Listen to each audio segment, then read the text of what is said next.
ਜੇਕਰ ਤੁਸੀਂ ਕੈਦ ਵਿੱਚ ਹੋ, ਉਹ ਵਿਅਕਤੀ ਜਿਸ ਕੋਲ ਕੁੰਜੀ ਹੈ ਉਹ ਰਾਜਾ ਹੈ। ਜੇਕਰ ਉਹ ਵਿਅਕਤੀ ਜਿਸ ਕੋਲ ਕੁੰਜੀ ਹੈ ਉਸ ਕੋਲ ਨਕਸ਼ਾ ਹੈ ਕਿ ਬਾਹਰ ਕਿਵੇਂ ਨਿਕਲਣਾ ਹੈ, ਉਹ ਬਹੁਤ ਸਨਮਾਨਯੋਗ ਹੈ। ਗੁਰੂ ਗ੍ਰੰਥ ਸਾਹਿਬ ਜੀ ਮਾਰਗਦਰਸ਼ਕ ਹਨ, ਉਹਨਾਂ ਲੋਕਾਂ ਦੁਆਰਾ ਲਿਖੇ ਗਏ ਜਿਨ੍ਹਾਂ ਕੋਲ ਵਿਧੀ ਸੀ ਅਤੇ ਜਿਨ੍ਹਾਂ ਨੇ ਇਸ ਖੇਡ ਨੂੰ ਜਿੱਤ ਲਿਆ ਸੀ। ਗੁਰਬਾਣੀ ਵਾਰ-ਵਾਰ ਇਸ ਬਾਰੇ ਗੱਲ ਕਰਦੀ ਹੈ, ਤੁਸੀਂ ਇਸ ਖੇਡ ਵਿੱਚ ਅਸਫਲ ਹੋ, ਤੁਸੀਂ ਹਾਰ ਰਹੇ ਹੋ।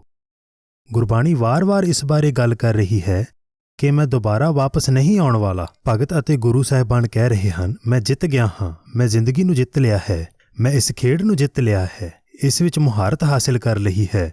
ਇਸ ਲਈ ਗੁਰੂ ਗ੍ਰੰਥ ਸਾਹਿਬ ਜੀ ਉਹਨਾਂ ਲੋਕਾਂ ਦੁਆਰਾ ਲਿਖੇ ਗਏ ਹਨ ਜਿਨ੍ਹਾਂ ਨੇ ਜ਼ਿੰਦਗੀ ਨੂੰ ਜਿੱਤ ਲਿਆ ਹੈ।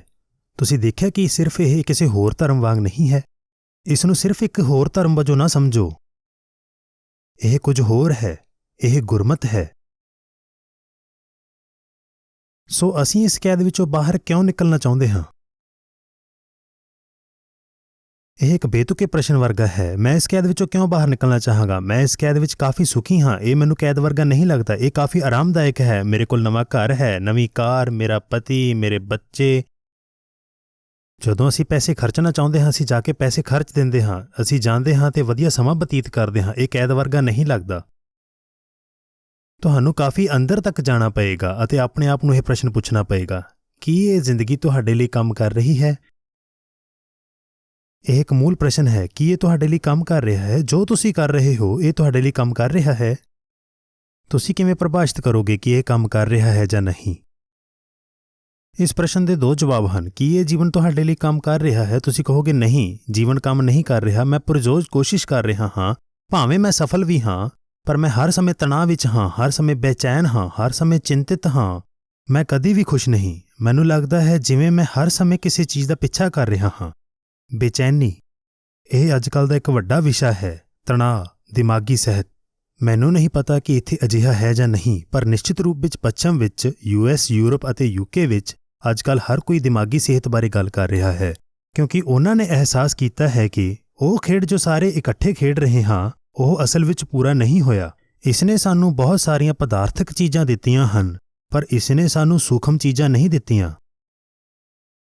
ਇਸ ਲਈ ਆਪਣੇ ਆਪ ਨੂੰ ਇਹ ਪ੍ਰਸ਼ਨ ਪੁੱਛੋ, ਇਹੀ ਉਹ ਖੇਡ ਹੈ ਜਿਸ ਲਈ ਤੁਸੀਂ ਕਰਮ ਕਰ ਰਹੇ ਹੋ? ਜਾਂ ਤਾਂ ਤੁਸੀਂ ਕਹੋਗੇ ਨਹੀਂ, ਇਹ ਮੇਰੇ ਲਈ ਕੰਮ ਨਹੀਂ ਕਰ ਰਹੀ, ਜਾਂ ਤੁਸੀਂ ਕਹੋਗੇ ਦਰਅਸਲ ਇਹ ਮੇਰੇ ਲਈ ਕੰਮ ਕਰ ਰਹੀ ਹੈ। ਹੁਣ ਮੇਰੀ ਜ਼ਿੰਦਗੀ ਵਧੀਆ ਚੱਲ ਰਹੀ ਹੈ, ਮੈਨੂੰ ਮੇਰੀ ਜ਼ਿੰਦਗੀ ਵਿੱਚ ਕਾਫੀ ਸੁਖਦਾਇਕ ਚੀਜ਼ਾਂ ਮਿਲ ਗਈਆਂ ਹਨ, ਮੈਨੂੰ ਹੋਰ ਕੁਝ ਨਹੀਂ ਚਾਹੀਦਾ। ਤੁਹਾਨੂੰ ਪਤਾ ਹੈ ਕਿ ਪਰਮਾਤਮਾ ਦੀ ਕਿਰਪਾ ਨਾਲ ਅਸੀਂ ਕਾਫੀ ਪੈਸੇ ਕਮਾਏ ਹਨ ਅਤੇ ਅਸੀਂ ਕਾਫੀ ਖਰਚ ਵੀ ਰਹੇ ਹਾਂ। ਇਸ ਲਈ ਮੇਰਾ ਪ੍ਰਸ਼ਨ ਉਹਨਾਂ ਲੋਕਾਂ ਨੂੰ ਹੈ ਜੋ ਕਹਿੰਦੇ ਹਨ ਕਿ ਜੀਵਨ ਚੰਗਾ ਹੈ। ਕੀ ਤੁਹਾਡਾ ਜੀਵਨ ਫਿਰ ਵੀ ਵਧੀਆ ਹੈ ਜੇਕਰ ਉਹ ਸਭ ਚੀਜ਼ਾਂ ਤੁਹਾਡੇ ਤੋਂ ਖੋਹ ਲਈਆਂ ਜਾਣ?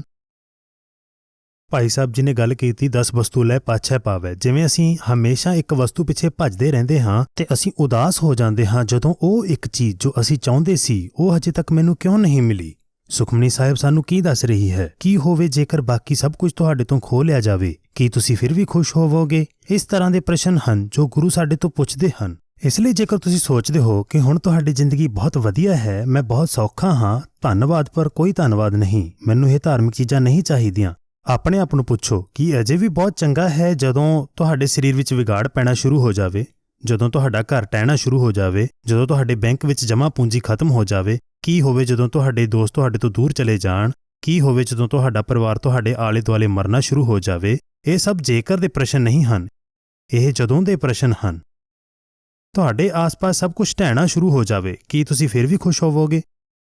ਇਹੀ ਕਾਰਨ ਹੈ ਕਿ ਤੁਸੀਂ ਵੱਡੀ ਉਮਰ ਦੇ ਲੋਕਾਂ ਨੂੰ ਧਰਮ ਵੱਲ ਜਾਂਦਾ ਵੇਖਦੇ ਹੋ। ਕਿਉਂ? ਸਾਨੂੰ ਉਹਨਾਂ ਤੋਂ ਸਿੱਖਣ ਦੀ ਲੋੜ ਹੈ, ਕਿਉਂਕਿ ਉਹਨਾਂ ਨੇ ਪ੍ਰਤੱਖ ਦੇਖਿਆ ਹੈ। ਮੈਂ ਕੀਤਾ ਹੈ, ਮੈਂ ਸਭ ਕੁਝ ਕੀਤਾ ਹੈ, ਮੈਂ ਪਰਿਵਾਰਿਕ ਕੰਮ ਕੀਤੇ ਹਨ, ਮੈਂ ਆਪਣੀਆਂ ਜ਼ਿੰਮੇਵਾਰੀਆਂ ਵੱਲ ਧਿਆਨ ਦਿੱਤਾ ਹੈ, ਮੈਂ ਪੜ੍ਹਾਈ ਵਾਲੇ ਕੰਮ ਕੀਤੇ ਹਨ, ਮੈਂ ਬਹੁਤ ਸਾਰੇ ਪੈਸੇ ਕਮਾਏ ਹਨ, ਪਰ ਇਸ ਨੇ ਮੈਨੂੰ ਖੁਸ਼ੀ ਨਹੀਂ ਦਿੱਤੀ। ਇਸ ਲਈ ਸਾਨੂੰ ਆਪਣੇ ਵੱਡਿਆਂ ਤੋਂ ਸਿੱਖਣਾ ਚਾਹੀਦਾ ਹੈ। ਉਹ ਮੂਰਖ ਨਹੀਂ ਹਨ ਕਿ ਉਹ ਅਧਿਆਤਮ ਵੱਲ ਜਾ ਰਹੇ ਹਨ। ਉਹ ਕਹਿ ਰਹੇ ਹਨ ਹੋਰ ਕੁਝ ਵੀ ਕੰਮ ਕਰਦਾ ਨਹੀਂ ਜਾਪਦਾ, ਪਰ ਇਹ ਜਵਾਨੀ ਸਾਡੀ ਬੇਸਮਝੀ ਵਿੱਚ, ਵੈਸੇ ਮੈਂ ਆਪਣੇ ਆਪ ਨੂੰ ਜਵਾਨਾਂ ਵਿੱਚ ਰੱਖਦਾ ਹਾਂ, ਮੈਨੂੰ ਉਮੀਦ ਹੈ ਕਿ ਇਸ ਦੀ ਆਗਿਆ ਹੈ। ਮੈਨੂੰ ਪਤਾ ਹੈ ਮੇਰੀ ਦਾੜੀ ਹੁਣ ਕਾਫੀ ਚਿੱਟੀ ਹੈ, ਸਾਡੀ ਬੇਸਮਝੀ ਨਾਲ ਅਸੀਂ ਕਹਿੰਦੇ ਹਾਂ, ਨਹੀਂ, ਜਦੋਂ ਮੈਂ ਵੱਡਾ ਹੋ ਜਾਵਾਂਗਾ ਉਸ ਸਮੇਂ ਹੀ ਮੈਂ ਧਾਰਮਿਕ ਕੰਮ ਕਰਾਂਗਾ। ਮੈਂ ਉਦੋਂ ਤੁਹਾਡੇ ਨਾਲ ਆਵਾਂਗਾ ਜਦੋਂ ਮੈਂ ਤੁਹਾਡੀ ਉਮਰ ਦਾ ਹੋ ਜਾਵਾਂਗਾ। ਪਰ ਅਸੀਂ ਨਹੀਂ ਸਮਝ ਪਾਉਂਦੇ ਕਿ ਕੁਝ ਹੈ ਜੋ ਅਸੀਂ ਕਰਨ ਦੀ ਕੋਸ਼ਿਸ਼ ਕਰ ਰਹੇ ਹਾਂ। ਅਸੀਂ ਹਰ ਚੀਜ਼ ਦੇ ਹੇਠਲੇ ਪੱਧਰ 'ਤੇ ਕੁਝ ਕਰਨ ਦੀ ਕੋਸ਼ਿਸ਼ ਕਰ ਰਹੇ ਹਾਂ।